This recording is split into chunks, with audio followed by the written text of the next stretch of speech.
Hey everyone, Spicy Toast Gaming here. Hope you're having a great day. Hope this video can make it a little bit better for you. Today we're going to be doing our guide for Akshan. Normally we start with the card, but I think today let's actually go through the star powers first. So take a look at here, you can see the Constellation. We'll go through the layout a little bit later, but right now let's break down the powers. So now when a allied landmark count down, give allies 1 power this round. So this is temporary, but this is a solid board-wide buff to give your units a lot of extra power.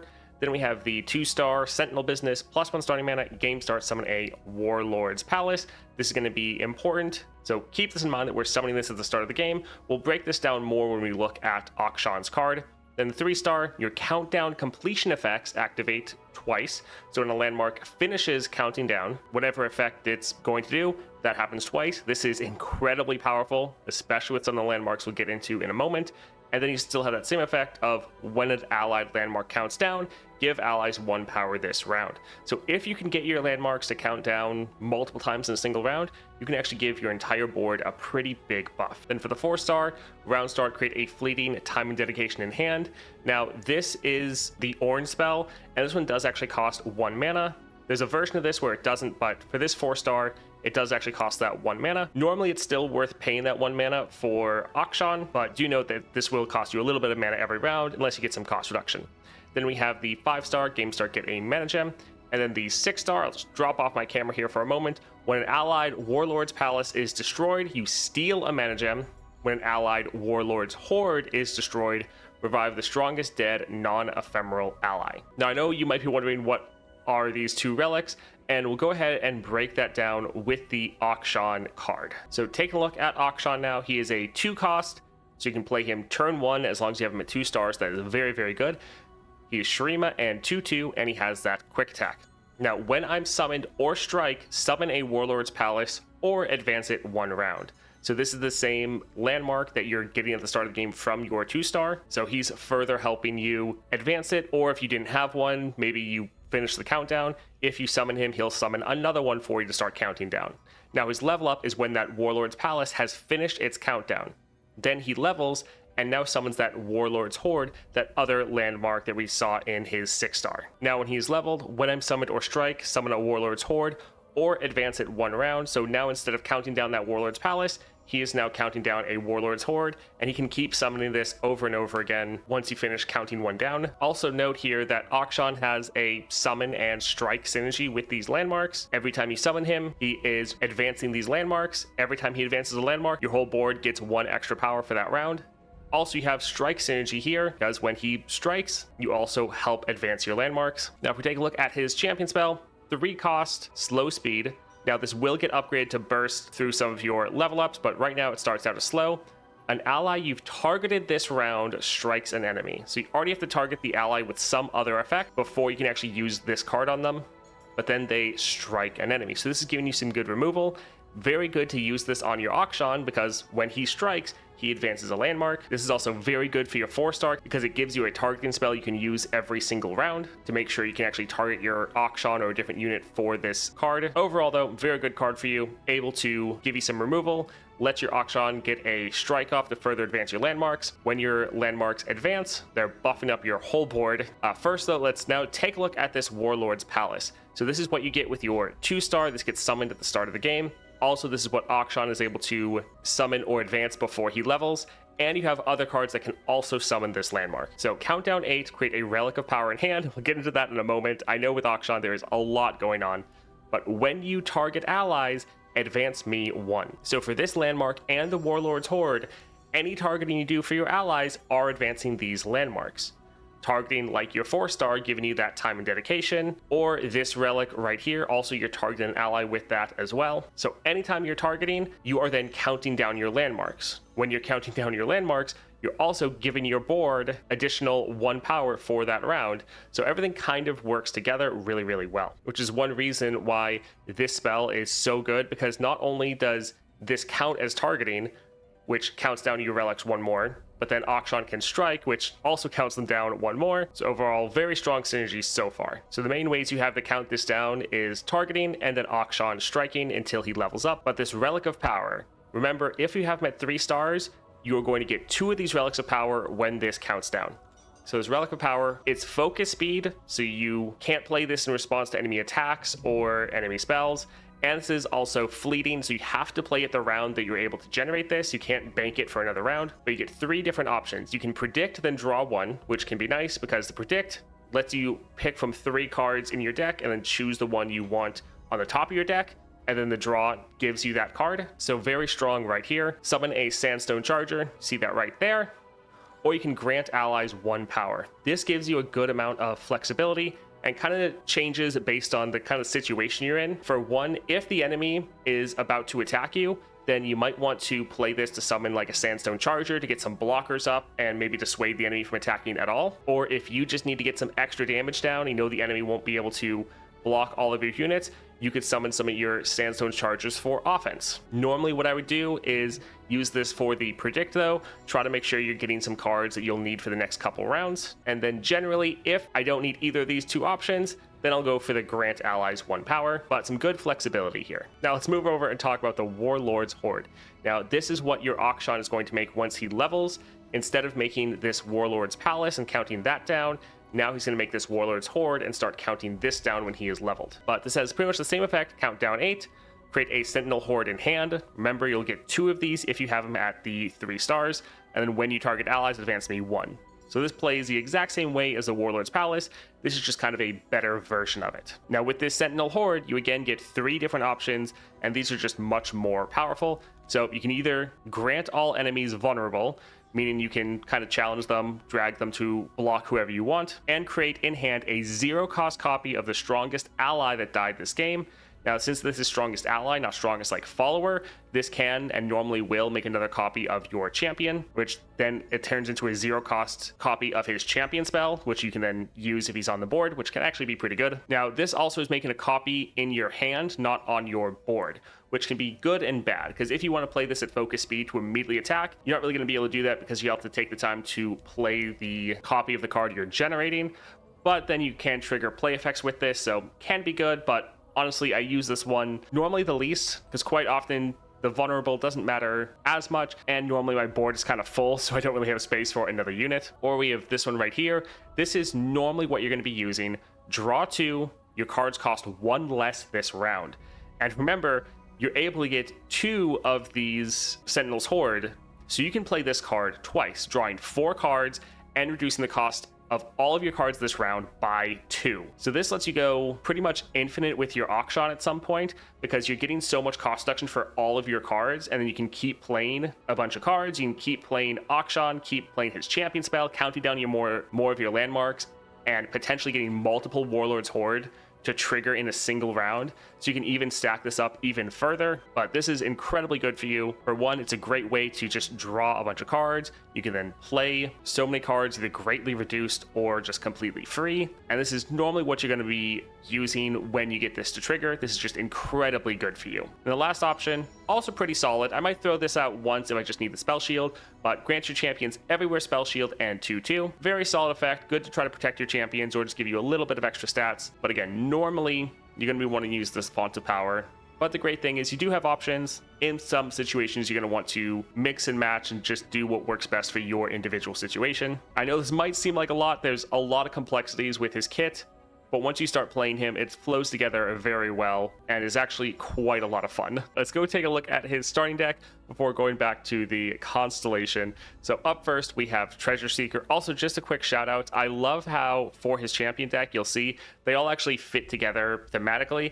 For all the cards, kind of telling the story of a heist taking place. And I like that you don't really have any cards that just don't make sense with any of the other cards. I like that it all fits together, at least thematically. But up first, we have Treasure Seeker. So 1 cost, gets Giant's Belt and Excavator's Charge. Excavator's Charge is actually very, very good for you because you are a very spammy champion. So this can give you a lot of stats, even though they're temporary. When I'm summon, create Awakening Sands in hand. See that right here, summon a Sandstone Charger for slow speed. You're not going to play this that often, but especially when you get some cost reduction down from your level up effect, this can be, worth playing. Just get nice blocker or an extra attacker. Next, then we have Akshan and then Quicksand. Very good. So this goes down to a 2 cost. Give an enemy -4 power or 2 enemies -1 this round. And the more important part, disabling their positive keywords. So if they have like elusive, quick attack, just something that's going to be annoying, You can then shoot this out there, or if they have like a Fiora, you can use this before they attack to get rid of like her challenger. Overall, very solid combat trick. Then we have the Absolver. So this is one I guarantee you're going to use incorrectly at first when you first start playing Akshan, because it's unlike any other champion trick or combat trick. Burst speed, give an ally 2-1 this round. If you've leveled a champion this game, create the Absolver's return in hand. So you see that right here, gives you another combat trick, give an ally overwhelm and 2-1 this round. But this only triggers if you've actually leveled a champion. Very easy to forget that, so you play this expecting to get the second part of it, and then it doesn't trigger because you're like, oh wait, I never actually leveled a champion this game. But again, very good combat trick. Great to have a way to give yourself overwhelm. That's one of the areas that Akshan actually struggles with, is just the fact he doesn't have any elusive or overwhelm. So you can kind of struggle to end game sometimes, especially if the enemy is just able to put out a lot of chump blockers for you. So this is nice. Also note, both of these are 2 costs. So if you use his effect to reduce down all your cards for this round by 2, you can play both of these for free, which is very good. Then we have Grappling Hook. This is his champion spell. Getting your champion spell in your starting deck is excellent, and it gets that Pyromantic Wake, so deal 3 to the enemy Nexus. Again, giving you just a little bit of Nexus damage, which is nice. Then we have Tomb Raider Barbara, 3 cost, 3/3. Each round, the first time another ally dies or last breath, create a lucky find in hand. So just pick a buff among 3 to grant an ally. This is nice because this is just giving you a free way to target one of your own units, and when you target allies, you advance your landmark, so that's kind of the synergy here. Then we have the Vagabond. This one is very, very good. When I'm summoned, summon a Warlord's Palace or advance it 2 rounds. So this is that right here. This is the same landmark that Akshan summons before he is leveled, which can be very nice because this gives you a way to re-summon this landmark once your Akshan is leveled, because he will no longer summon it. So that can actually be quite nice. You can get both these landmarks on the board counting down. Then we have the Safecracker. Play, give an ally 2 power or an enemy -2 this round. Again, this gives you a way to target one of your own units and then slightly reduce down an enemy. Then last up, we have the Bruiser. Big unit, expensive, 5 cost, 6/8. Strike, create a lucky find in hand. Again, that is that free way to target a unit. Now, overall, the deck is pretty solid, but to be honest, you're not going to play the Bruiser very much, so feel free to cut that card. The Safecracker, similarly, a little bit too expensive. Normally, you want to play a lot of cheap cards, so you're going to cut that one a decent amount as well. Then if you wanted to, you could also cut Barbara if you're just in a game where you have a lot of options to be able to cut cards. But overall, it is a pretty solid starting deck. Nothing crazy, but there are some very good cards in here. Akshan's fantastic, Grappling Hook is great, Vagabond, very good, Absolver, Quicksand, and Treasure Seeker, all top-notch as well. Now let's go back and look at his Constellation, and let's again look at this 6-star, because we haven't really touched on it too much. But when a Warlord's Palace is destroyed, steal a Mana Gem. So this is a landmark that Akshan is able to generate before he is leveled. So being able to have a landmark to just take mana from the enemy is incredibly good, because you can get this to pop turn 1 or turn 2 normally, especially when you have him at the 6 stars, and you can keep generating this even after your Akshan is leveled. So throughout the entire game, you can keep stealing mana from the enemy. That's one of the reasons your card that also summons this is so strong, because it gives you another way to summon this after you've already counted it down once. So that effect alone, really strong. And then we have the second effect. When an allied warlord's horde is destroyed, revive the strongest non-dead ephemeral ally. Now this is good, but honestly I kind of like the first effect a little bit more, because at least quite often when I play Akshan, I don't actually have that many units die, especially units that die that aren't ephemeral. And so quite often that second effect won't actually trigger, because with Akshan, especially if you have him at 6 stars, you can end game so incredibly quickly. And quite often this second effect just doesn't really trigger. But if you are going in a longer game, they're able to kill some of your units. It is nice to be able to get that revive going. And again, this is ally, not follower. So this is able to even work on your champions. But this is actually a pretty solid 6-star, and it is one you actually want to be playing around, because it's up to you to try to count these down and to re-summon these landmarks so you can keep triggering these effects as many times as possible. Now let's go over the layout and then some of the bonus nodes. So you start up here with your 1-star, and then right here is your 3-star, as you can see. Now, down here is your 4-star. Nice that this is out of the way. It's not blocking off the rest of the constellation, so that is great. Then we have a bonus node right here. Landmarks you acquire in the adventure have symbol of strength. So when I'm summoned or destroyed, grant your strongest ally 1/1. and Mana Potion. Now with Akshan, you're in a little bit of an interesting spot as you're partially a landmark deck. Like you have this synergy with countdown landmarks where their effect is going to go off twice when they finish counting down, but you also kind of lack board space and you're also summoning other landmarks, so you don't normally want to get too many, but this does give you some good upgrades if you want to add another landmark into your deck. Now over here we have the 5-star. Again, great that this is more out of the way and not really blocking off the rest of the constellation down here. We do have one node that is stuck behind here though. Units you acquire in adventures have phase favor, so they become faded. Good because you have a lot of ally targeting, so this just gives you some good scaling throughout. Over here, these are just some of the gemstone upgrades. Down here then, we have your support champs have the Excavator's Charge.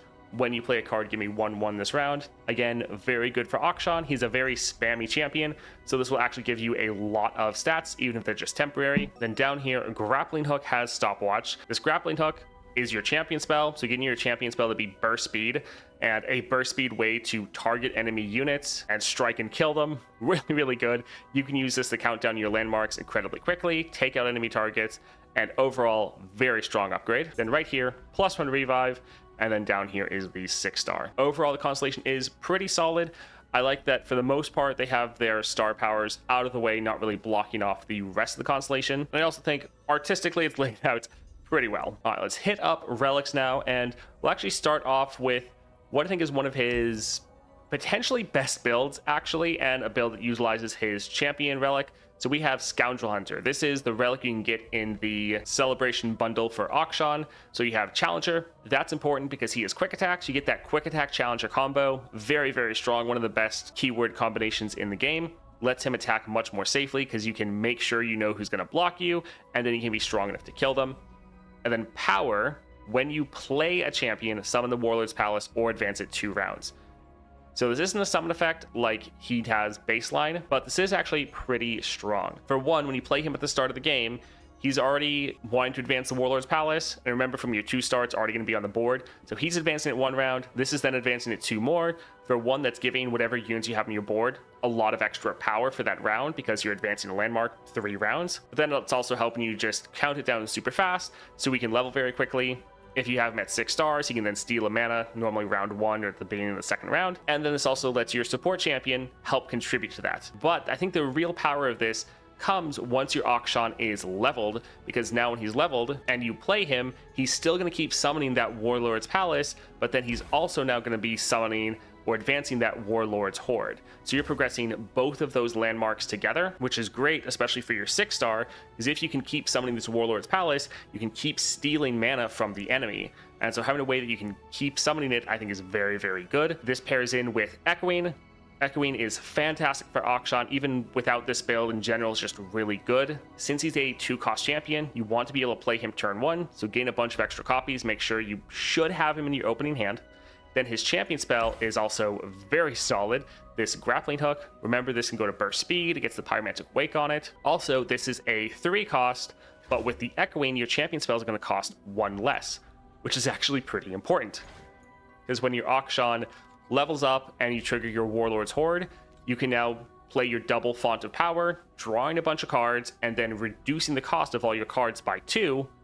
What now costs 2 mana? Your Grappling Hook because of the Echoing Spirit. So you can then play out a ton of these. Every time you're playing them, you're not only targeting your Akshan, which is advancing your landmarks, he's then striking, again, advancing either your Warlord's Palace or your Warlord's Horde, depending on his level condition. And so this is just a incredibly powerful effect, and it can just give you a ton of removal. And then lastly, you can kind of switch out this relic for a couple different options, and I'll give you some different ones. But the one I recently tried and actually worked out way better than I thought was Gale Force. So scout and then round and shuffle me into your deck. So again, this is good for a couple different reasons. You're able to attack twice with your Akshan. Each one of those attacks, you should be getting a strike off. That strike, reducing or counting down your landmarks 1 more. So that's really good. Also, since you already have the Challenger and Quick Attack, normally in each of these attacks, you're also taking out an enemy target, so you have really good removal. Akshan, despite the fact he's a 2/2, actually scales up very quickly because you're counting down your landmarks so much, you get tons of bonus power even in your very first round. And so what happens is you drop Akshan, you're able to get 2 attacks with that Challenger Quick Attack combo, killing 2 enemy targets. You normally count down your first landmark in your first round. He's able to level the 2nd round. and then he gets recalled at the end of every round. Since he's so cheap, he's easy to play again. And then every time you're playing him, because of the Scoundrel Hunter and his effect, he's either resummoning or advancing your Warlord's Palace, and then also resummoning or advancing your Warlord's Horde, which is not only giving you a lot of temporary power for all of your units, but then you're getting these effects to go off, and overall this just works incredibly well. Highly recommend it. But if you don't have Gale Force, but you happen to have these other two, some other very good ones to go for is either like the Victor Relic. This gives you a free targeting every single round, which is just very good. Like sure, it's giving you a random keyword, which is fine, but this is a way you can trigger your Faded, advance your landmarks, gives you a trigger so you can actually use your grappling hook because you have to target the unit before then. So this one is solid. And then Hidden Tome is also excellent. When you play or level a champion, refill your spell mana. Normally you can drop Akshan, and then you'll have 1 mana you can spend on your Time and Dedication to target him, and then you'll have still 2 spell mana left. Use a grappling hook, which is going to cost 2 because of your Echoing Spirit. You'll normally have 2 Akshans in your deck, so you can immediately get that strike off, get a bunch of countdown progress for your landmarks,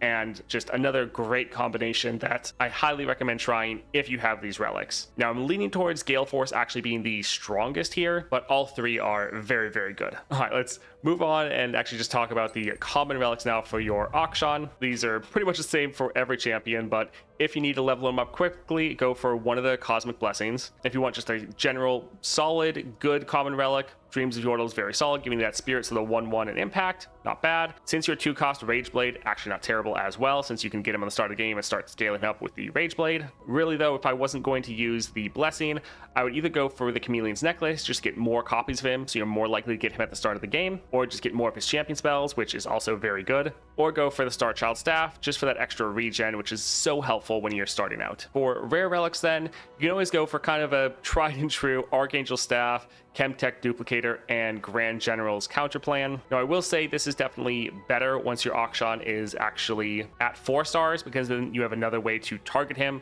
which then lets you play his champion spell. And you can also swap out the Chemtech Duplicator for a different sort of flex relic, such as like Troll King's Crown for the Overwhelm, or go for like the Blade Rack, so allies have Challenger. That can also be solid. And then Stalker's Blade, also decent for you. He's not going to be that strong when he is summoned, but still getting a strike off is advancing your landmarks, so that can be good as well. And then like we mentioned earlier, you could also go for Gale Force. Can be pretty good. You could even throw on the common relic that also gives you that Challenger if you still wanted to kind of have that quick attack Challenger and Gale Force combo. But taking a look at epic relics now, Black Shield, not bad, try to protect your units. Chosen is actually very, very good for you. That Faded and Augment, you can trigger that every single round, so that gives you a lot of scaling, and you can hit that in power 10 very easily. So Chosen is actually a very solid option for you. Going for one of the relics to give all your units Overwhelm's not bad, so either going for Cruel Experiments or going for Beast Within if you have it also is solid. That's foil. Also pretty good, especially if you don't have that Challenger. With Akshan, you need to let him attack so that he can actually advance your landmarks to get that strike off, but he's very fragile. So if you don't have that Challenger, going for that foil can also be very good. Echoing, already mentioned earlier, but excellent for you. Same with Hidden Tome, talked about it earlier, but also very good, especially if you're going for a Echoing build. Living Weapon, just because Akshan is a 2-cost, this is actually pretty solid, since you can play him right away, get a lot of attacks in, and then he'll be on the board hopefully the whole game, unless you're playing for like a Gale Force build. So if you want to go for a real scaling focus build, Living Weapon's actually not terrible, and you can even pair that with Chosen to just really double down on the scaling. Perfect Hex Core, already mentioned it, not too bad. And then Stack Deck, always solid if you just want to buff up your units a little bit more. Now, there's a bunch of other relic combinations you can try out, but those are just some of the ones that I wanted to highlight. I hope this hasn't been overwhelming for you. I know with Akshan there is a lot going on, especially with all the different landmarks, the different options you have, but he's actually very fun to play. Highly recommend giving him a try. But that's it for the in-game portion. Let's now go look at what powers you want to look out for, support champs, cards, and finish off with his rankings, as well as some just general pros and cons to his playstyle. All right, taking a look at some powers now. So up first, we have Sweet Solitude. Round start, create a 0-cost fleeting Time and Dedication in hand. This is pretty much like the better version of your 4-star, because this one's actually free. So that's pretty good. We got this. Allies have Faded. Just making sure all of your units have Faded, so when you target them, they get an extra 1/1. Pretty solid. And Get Swole, this is one of the new powers that got added in with this patch.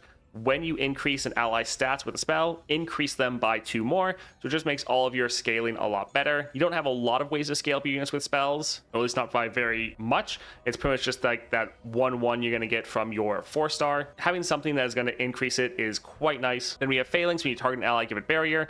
Obviously, you have some decent ways to target your own units, or at least some you can do every single round. So Phalanx is actually very good. Spellslinger, your spells cost 1 less. This is quite solid for you. Most of your spells are pretty cheap, but again, your 4-star is costing you 1 mana. So either going for Spellslinger or like Wild Inspiration to make your created cards cost 1 less. That can be very handy for you. Then quick draw cards you draw cost 1 less this round. Very, very good, because with Akshan, you actually get a lot of draw from your landmarks. So your Warlord's Palace, that gives you predict draw 1. So you can actually choose the card you want to draw out and then really benefit from that cost reduction. Then your other effects later, you draw 2 cards, reduce the cost of all cards this round by 1. That plus the quick draw just lets you play even more and be even spammier. So quick draw, very good to pick up for you. And then lastly, crush allies who have overwhelm. Pretty good on everyone, but especially good on Akshan. He can struggle to end games if the enemy is just able to flood the board with blockers, because you don't have overwhelm or elusive or anything like that baseline. So having this is very good. Best defense, allies have grow my health to match my power. This is pretty good because with your 1 and 3-star, you're able to give your units a lot of temporary power, so that when they attack, they have a lot of power, but they're still very weak health-wise. So this is able to boost up their health quite a bit, which can be quite nice. And then stabilize. When you play a champion, summon an exact ephemeral copy of it. This is very good, especially for Akshan, since he also has a summon effect of summoning or advancing a landmark. So you just get double the benefit of that, in addition to having another copy of your champion for the round, which is very good. Now, taking a look at support champions, as always, not an exhaustive list, just some things to look out for. So up first, landmarks. You do have some synergy with landmarks, especially countdown landmarks. So any champion that can either have some good countdown landmarks for you, or can actually destroy landmarks and be pretty solid. Then we have attach equip.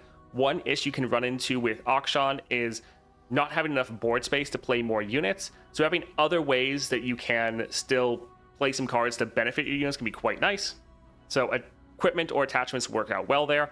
Also, those count as targeting, which is great since that further advances your landmarks as well. Then we have cheap cards. With Akshan, you can get that 2 cost reduction for all cards you play in a round. So having a champion that has cards that cost 2 or less can be very beneficial for you. Then last up, recall can be pretty good. You have some very strong summon effects with like your Akshan, especially if you have his champion relic. And so being able to recall and then replay your champion or specific units can actually be quite good for you. Now up first we have Zillion, but really any of the countdown landmarks can work out well here. Also, one thing to note with your 6-star, the effect of stealing the mana or reviving your unit is when your landmark is destroyed. Now, countdown landmarks naturally get destroyed when they finish counting down, but if you go for a support champion that's able to destroy landmarks or benefits from that, such as like a Ziggs or Xerath, that could actually also be very solid for you. For attach and equip, we went with Yuumi, but again, any of the equipment champions would also be decent here. Then for cheap cards, we went with Samira. Samira, all her cards are like 2 cost or less, and Samira is able to generate rallies for you if you're spamming enough spells or cards. So she's actually exceptionally good for you. Then for recall, Ari, she also has a lot of cheap cards, so she works pretty well as well. All right, now for some cards to look out for. Here on the left, the Imagined Possibilities, create a random landmark with countdown in hand. That can be okay since you do benefit from the countdown landmarks, or advance your landmarks 1 round. That's normally what you're going to be using it for. Time to bottle, predict and advance a landmark 2 rounds. Again, pretty solid for you right there. Then we have the Funsmith. Now, the Funsmith itself doesn't really matter. The important thing, though, is the Flame Wreathed Soul. So play 2 random dragon boons on me. This is actually exceptionally good because those 2 dragon boons count as targeting. So by playing this unit, you're then advancing your Warlord's Palace and Warlord's Horde 2 extra rounds, which is also giving you a whole board, a whole bunch of extra power for that round. And so anytime you see Flame Wreathed Soul, it is exceptionally good. Definitely consider getting it. Ancient Preparations, play, predict, countdown to summon a Clockling. Remember, every time these countdown effects finish triggering, it's going to go off twice. So this is going to give you 2 Clocklings. This also had Eye of the Watcher, giving you some extra units as well. And then Hibernating Rock Bear, countdown 3, summon a Grumpy Rock Bear with Trap Treasure, being able to capture an enemy unit. And then Clockwork Curator, play, advance an allied landmark 2 rounds. So any effects you can see that are able to advance your landmarks, quite good. And then if you see a good, cheap countdown landmark, can be worth grabbing as well. And then anytime you see Flame Wreath Soul, also highly consider grabbing it. It is very, very good for you. Now, finishing off with the rankings, I think before level 20, he's a solid B tier champion. And the more I've been playing him after level 20 with his 6 stars, I do think he's actually an S tier champion. Now, I think he's probably on the lower end of S tier. So either putting him at like very high A or bottom of S is kind of where I'm feeling him ranking, but he is actually incredibly good.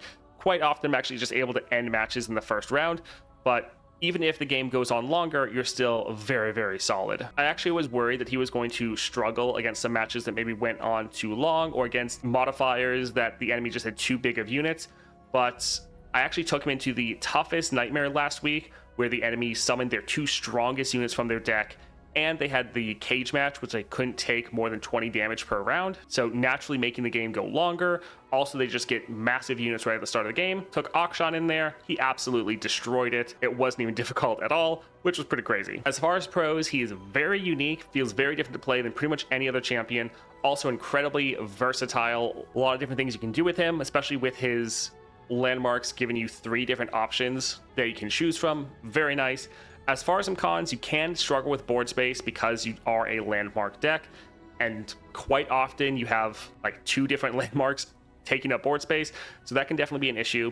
And then especially early, finishing can be a problem. Again, you don't have any elusive, you don't have any overwhelm really, so against opponents that are just constantly able to flood their board with blockers, you can struggle. Overall though, I think he is exceptional. As far as his regional rankings, I do think he is probably at the top, but I don't think he is way ahead of especially 6-star Kaisa or 6-star Nasus. I do think Akshan potentially edges them out a little bit, but I do think it is actually fairly competitive there. That being said, I think Talia is worse than all 3 of them. Overall though, he is incredibly fun to play and actually quite powerful once you start getting used to him. But I hope this guide was able to help you out. If it did, a like and subscribe is always appreciated, and I hope you have a great rest of your day.